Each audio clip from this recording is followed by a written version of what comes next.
ఈ వారం రోజుల్లో జరిగిన వార్తా విశేషాలను మీకు అందించే వార్తావాహిని కార్యక్రమానికి స్వాగతం.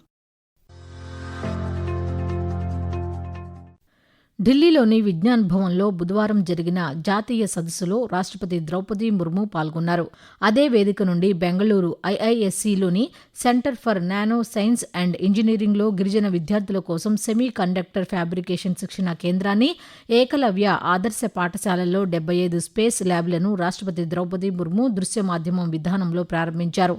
అనంతరం రాష్ట్రపతి ప్రసంగిస్తూ ఆదివాసీలు, గిరిజనుల అభివృద్ధితోనే దేశం మరింత ముందుకు వెళ్తోందని పేర్కొన్నారు. వారి జీవన ప్రమాణాలను మెరుగుపరిచేందుకు నిర్దిష్ట రోడ్ మ్యాప్ రూపొందించి అమలు చేయాలని కోరారు. వికసిత్ భారత్ 2047 సంకల్పంలో గిరిజనులు భాగస్వాములు కావాలని పిలుపునిచ్చారు. ट्राइबल लोगों को जो हम कहते हैं कि पिछड़े हुए हैं, उनके पास वो बहुत टैलेंटेड है. ये दूर दराज के लोग जो जंगलों में रहते हैं, उन तो एक रोड में बनाना चाहिए. ये सब चीजें बहुत सारे लोग पढ़ा लिखा होते हुए भी बहुत लोग बहुत चीजें जानते हैं, लेकिन वो खुलते नहीं. ये उनका प्रवृत्ति है, लेकिन उनको खुलना पड़ेगा, शामिल होना पड़ेगा. देश के विकास के लिए, समाज के विकास के लिए, आदिवासी लोगों को आगे लाने के लिए तो खुद को ही कुछ करना पड़ेगा. మొట్టమొదటి ప్రపంచ యోగాసన స్పోర్ట్స్ ఛాంపియన్షిప్ను ప్రధానమంత్రి నరేంద్ర మోదీ దృశ్యమాధ్యమ విధానంలో గురువారం ప్రారంభించారు. 5 రోజుల పాటు జరిగే ఈ ఛాంపియన్షిప్లో America, Japan, Netherlands, Oman, Mauritius, Uganda వంటి 70కి పైగా దేశాల నుండి 500 మందికి పైగా అథ్లెట్లు పాల్గొంటున్నారు. గుజరాత్లోని అహ్మదాబాద్ వేదికగా జరుగుతున్న ఈ యోగా ఛాంపియన్షిప్ను ఉద్దేశించి ప్రధానమంత్రి ప్రసంగించారు. అహ్మదాబాద్ నుండి ప్రపంచ క్రీడా చరిత్రలో మరో నూతన అధ్యాయం ప్రారంభమైందన్నారు. యోగా భవిష్యత్తులో అంతర్జాతీయ క్రీడల్లో స్థానాన్ని సంపాదించుకుంటుందన్నారు. ఒలింపిక్స్ మొదలుకొని ఏ క్రీడా పోటీల్లోనైనా ఎంత ఎక్కువ కష్టపడితే అంత మంచి ఫలితాలు సాధించగలమని పేర్కొన్నారు.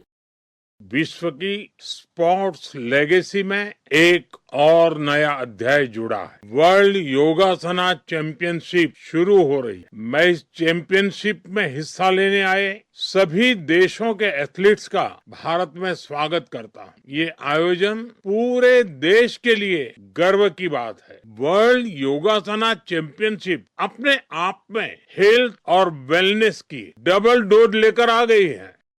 భారతీయ రిజర్వ్ బ్యాంక్ ఆర్బీఐ ప్రస్తుత ఆర్థిక సంవత్సరంలో వరుసగా రెండోసారి వడ్డీ రేట్లను యథాతథంగా ఉంచింది. ఆర్బీఐ గవర్నర్ సంజయ్ మల్హోత్రా ప్రస్తుత ఆర్థిక సంవత్సరానికి గాను 2వ ద్వైమాసిక ద్రవ్య విధానాన్ని శుక్రవారం ప్రకటిస్తూ స్వల్పకాలిక రెపో రేటును 5.25% వద్ద కొనసాగించాలని ద్రవ్య విధాన కమిటీ ఎంపీసీ ఏకగ్రీవంగా నిర్ణయించిందని తెలిపారు.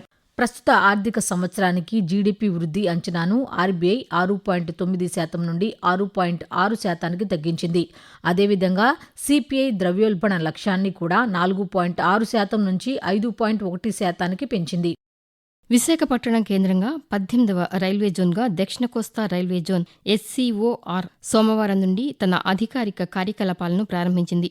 విశాఖ నగరంలోని సింహపురి కూడలి వద్ద ఉన్న వైజాగ్ డెక్ భవనంలో తాత్కాలికంగా కార్యకలాపాలు ప్రారంభమయ్యాయి.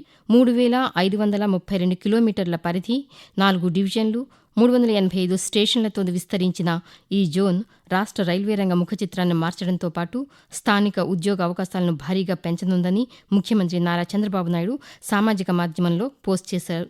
మరోవైపు శ్రీకాకుళం జిల్లా ఇచ్చాపురం సమీపంలోని ఏఎస్పేట రైల్వే ట్రాక్ వద్ద దక్షిణ కోస్తా రైల్వే జోన్ స్వాగత బోర్డును కేంద్ర పౌర విమానయాన శాఖ మంత్రి కె రామ్మోహన్ నాయుడు ఆవిష్కరించారు. జోన్ ప్రారంభానికి గుర్తుగా రామ్మోహన్ నాయుడు మొక్కని నాటారు. అనంతరం రామ్మోహన్ నాయుడు మాట్లాడుతూ ఉత్తరాంధ్ర అభివృద్ధికి, రాష్ట్ర సమగ్ర అభివృద్ధికి నూతన రైల్వే జోన్ ఎంతో ఉపకరిస్తుందని అన్నారు. ఇచ్చాపురం నుంచి పలాస వరకు ఉన్నటువంటి 7 ప్రధానమైనటువంటి స్టేషన్లు సౌత్ కోస్ట్ విశాఖపట్నంలో డివిజన్ లో కలపడం కూడా ఒక చరిత్ర అని తెలియజేసుకుంటున్నాను. ఈ ప్రాంతంలో ఏ సమస్య ఉన్నా సరే మన రాష్ట్రంలో మన డిఆర్ఎం, మన జీఎం దగ్గరే కూర్చొని మన సమస్యలన్నీ కూడా పరిష్కరించుకునే అవకాశం ఈ కొత్త రైల్వే జోన్ ద్వారా మనకి దక్కిందని కూడా తెలియజేస్తున్నాను. ఇది మీ అందరి విజయం. మీరందరూ కూడా ఎప్పటి నుంచో కలలకంటూ మన జోన్ మనకు ఉండాలని మీరందరూ కూడా ఆ బాధ్యతను మాకు అప్పచెప్పారు. ఆ బాధ్యతని, ఆ కర్తవ్యాన్ని ఈ రోజు చేసి చూపించాం. దేశంలో 24 రాజ్యసభ స్థానాలను భర్తీ చేసేందుకు భారత ఎన్నికల సంఘం సోమవారం నోటిఫికేషన్ విడుదల చేసింది. ఆంధ్రప్రదేశ్, కర్ణాటక, గుజరాత్ రాష్ట్రాల్లో 4 స్థానాల చొప్పున రాజ్యసభ ఎన్నికలు జరగనుండగా రాజస్థాన్, మధ్యప్రదేశ్ రాష్ట్రాల్లో 3 స్థానాలకు ఎన్నికలు జరగనున్నాయి. జార్ఖండ్లో 2 రాజ్యసభ స్థానాలు ఖాళీగా ఉన్నాయి. ఈ స్థానాలు అన్నింటినీ భర్తీ చేసేందుకు నామినేషన్లు కోరుతూ ఎన్నికల సంఘం నోటిఫికేషన్ విడుదల చేసింది. జూన్ 8వ తేదీ వరకు అభ్యర్థులు తమ నామినేషన్లు దాఖలు చేయాలని నోటిఫికేషన్లో పేర్కొంది. ఈ నెల 11వ తేదీ వరకు అభ్యర్థులు తమ నామినేషన్లను ఉపసంహరణ చేసుకునేందుకు గడువు ఇచ్చింది. జూన్ 18వ తేదీన ఈ 24 రాజ్యసభ స్థానాలకు ఎన్నికలు జరగనున్నాయి. ఉదయం 9 గంటల నుంచి సాయంత్రం 4 గంటల వరకు పోలింగ్, అదే రోజు సాయంత్రం 5 గంటల నుంచి ఓట్లను లెక్కించి తుది ఫలితాలను ఎన్నికల సంఘం వెల్లడించనుంది. ప్రధానమంత్రి నరేంద్ర మోదీ అధ్యక్షతన బుధవారం సమావేశమైన కేంద్ర మంత్రివర్గం 39,290 కోట్ల రూపాయల అంచనా వ్యయంతో 6 ప్రధాన ప్రాజెక్టులకు ఆమోదం తెలిపింది. ఇందులో ముఖ్యంగా 10,000 కోట్ల రూపాయలతో విమానయాన రంగానికి ఊరటనిచ్చేలా ఏటీఎఫ్ ధరల స్థిరీకరణ నిధి ఏర్పాటుకు ఆమోదం లభించింది. ఢిల్లీ ఎన్సీఆర్ పరిధిలో వాయు కాలుష్యాన్ని తగ్గించేందుకు 9,585 కోట్ల రూపాయలతో పాత ట్రక్కులు, బస్సుల స్థానంలో కొత్త వాహనాల కొనుగోలు పథకానికి కేబినెట్ ఆమోదం తెలిపింది. సమావేశం అనంతరం కేబినెట్ వివరాలను కేంద్ర సమాచార ప్రసార శాఖ మంత్రి అశ్విని వైష్ణవ్ ఢిల్లీలో పాతికేయులకు వెల్లడించారు. రామేశ్వరం నుండి పారాదీప్ వరకు మొత్తం 163 కిలోమీటర్ల పొడవున 8,300 కోట్ల రూపాయల అంచనా వ్యయంతో కొత్త తీర ప్రాంత హైవే నిర్మాణానికి కేంద్ర మంత్రివర్గం ఆమోదం తెలిపిందని చెప్పారు. ఇక తెలంగాణలో 7,597 కోట్ల రూపాయలతో హైవేల విస్తరణకు సైతం కేబినెట్ ఆమోదం లభించిందని అశ్విని వైష్ణవ్ వెల్లడిస్తూ, तेलंगाना में बहुत इंपॉर्टेंट प्रोजेक्ट लिया गया है. तेलंगाना के अंदर कनेक्टिविटी का एक बहुत अच्छा इम्प्रूवमेंट आएगा. 3 सेक्शन है इसमें से, आरमूर जगतियाल, जगतियाल मंचेरियल और जगतियाल करीमनगर. आरमूर से जगतियाल 2,472 करोड़ रुपीस का है. जगतियाल से मंचेरियल 2,731 करोड़ रुपीस का इन्वेस्टमेंट होगा और जगतियाल से करीमनगर 2,395 करोड़ रुपीस का इन्वेस्टमेंट होगा. త్రిపురలోని భారత్ బంగ్లాదేశ్ అంతర్జాతీయ సరిహద్దు వెంబడి ఉన్న లంకమురా బోర్డర్ అవుట్ పోస్ట్ వద్ద శుక్రవారం జరిగిన ప్రహరీ సమ్మేళనంలో కేంద్ర హోంమంత్రి అమిత్ షా పాల్గొన్నారు. ఈ సందర్భంగా ఆయన మాట్లాడుతూ, సంపూర్ణ అభివృద్ధిని సాధించాలంటే ముందుగా దేశాన్ని సురక్షితంగా, భద్రంగా ఉంచడం అత్యంత ఆవశ్యకమని కేంద్ర హోంమంత్రి అమిత్ షా ఉద్ఘాటించారు. మాదక ద్రవ్యాలు, పశువుల అక్రమ రవాణా, మానవ అక్రమ రవాణా వంటి ముప్పులను పూర్తిగా నిర్మూలించాల్సి ఉందని స్పష్టం చేశారు. నకిలీ నగదు ద్వారా భారత ఆర్థిక వ్యవస్థకు హాని కలిగించే అన్ని ప్రయత్నాలను అడ్డుకోవటం కూడా కీలకమని వ్యాఖ్యానించారు. సరిహద్దు చొరబాట్లను ఎదుర్కోవడానికి కేంద్ర ప్రభుత్వం స్మార్ట్ బోర్డర్ ప్రాజెక్టును ఖరారు చేస్తోందని అమిత్ షా వెల్లడించారు. ఆంధ్రప్రదేశ్లోని విశాఖపట్నం వేదికగా సముద్ర ఆహార ఎగుమతుల జాతీయ కార్యశాల గురు, శుక్రవారాల్లో 2 రోజుల పాటు జరిగింది. ఈ కార్యక్రమాన్ని కేంద్ర మంత్రులు పీయూష్ గోయల్, రాజీవ్ రంజన్ సింగ్, చిరాగ్ పాస్వాన్, కింజరాపు రామ్మోహన్ నాయుడు, ముఖ్యమంత్రి నారా చంద్రబాబు నాయుడు సంయుక్తంగా ప్రారంభించారు. కేంద్ర మత్స్యశాఖ ఆధ్వర్యంలో నిర్వహించిన ఈ కార్యశాలలో సముద్ర ఆహార ఉత్పత్తుల ఎగుమతుల విస్తరణ, రొయ్యల సాగు, ఆక్వాకల్చర్ రంగ అభివృద్ధి, పరిశోధనల అభివృద్ధి, అంతర్జాతీయ ప్రమాణాలు, అంకుర సంస్థలు, ఎంఎస్ఎంఈల ప్రోత్సాహం తదితర కార్యక్రమాలపై చర్చలు జరిగాయి. కార్యశాల ప్రారంభోత్సవ కార్యక్రమంలో కేంద్ర వాణిజ్య శాఖ మంత్రి పీయూష్ గోయల్ మాట్లాడుతూ, గత ఆర్థిక సంవత్సరంలో భారత్ $8.5 బిలియన్ ఎగుమతిని సాధించిందని, ఇది దాదాపు 70% వృద్ధి అని తెలిపారు. ఇవి కేవలం ఒక గణాంకాలు మాత్రమే కాదని, దేశ ఎగుమతి వ్యవస్థలో వచ్చిన నిర్మాణాత్మక మార్పు అని ఆయన తెలిపారు. India used to export in the year 2013-14 about $5 billion worth of fish.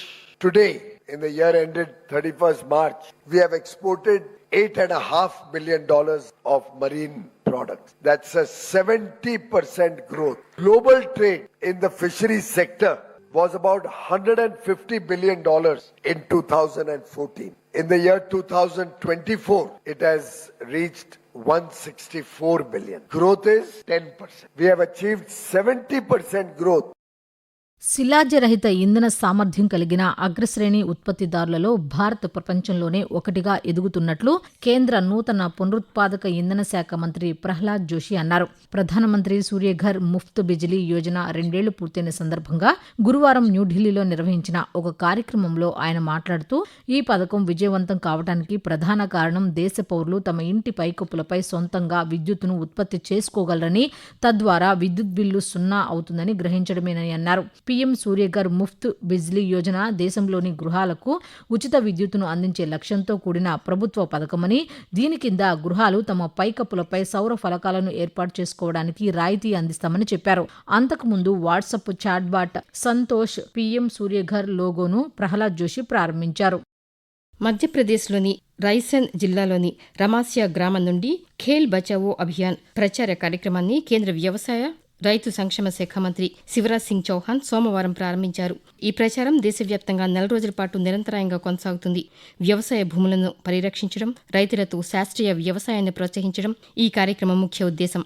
ప్రచారం ప్రారంభం సందర్భంగా శివరాజ్ సింగ్ చౌహాన్ మాట్లాడుతూ, నేలను పరిరక్షిస్తే వ్యవసాయం వర్ధిల్లుతుందని, తద్వారా రైతులు మరింత బలపడి దేశం సుసంపన్నమవుతుందన్నారు. సమతుల్య ఎరువుల వాడకం, భూ పరీక్షలు, నేల ఆరోగ్య కార్డులు, సహజ వ్యవసాయం, నీటి సంరక్షణ, శాస్త్రీయ వ్యవసాయ పద్ధతులను ప్రోత్సహించాలని కేంద్ర మంత్రి ఈ సందర్భంగా రైతులకు పిలుపునిచ్చారు. కేంద్ర వాణిజ్య పరిశ్రమల శాఖ మంత్రి పీయూష్ గోయల్ శుక్రవారం తిరుమల శ్రీ వెంకటేశ్వర స్వామివారిని దర్శించుకున్నారు. అనంతరం ప్రపంచ పర్యావరణ దినోత్సవం సందర్భంగా తిరుమలలో నిర్వహించిన ఏక్ పేడ్ మాకే నామ్ కార్యక్రమంలో భాగంగా మొక్కను నాటారు.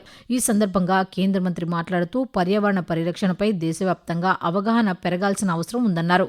ప్రధానమంత్రి నరేంద్ర మోదీ పిలుపునిచ్చిన ఏక్ పేడ్ మాకే నామ్ కార్యక్రమం దేశవ్యాప్తంగా పర్యావరణ పరిరక్షణపై అవగాహన పెంచేందుకు దోహదపడుతుందని అన్నారు.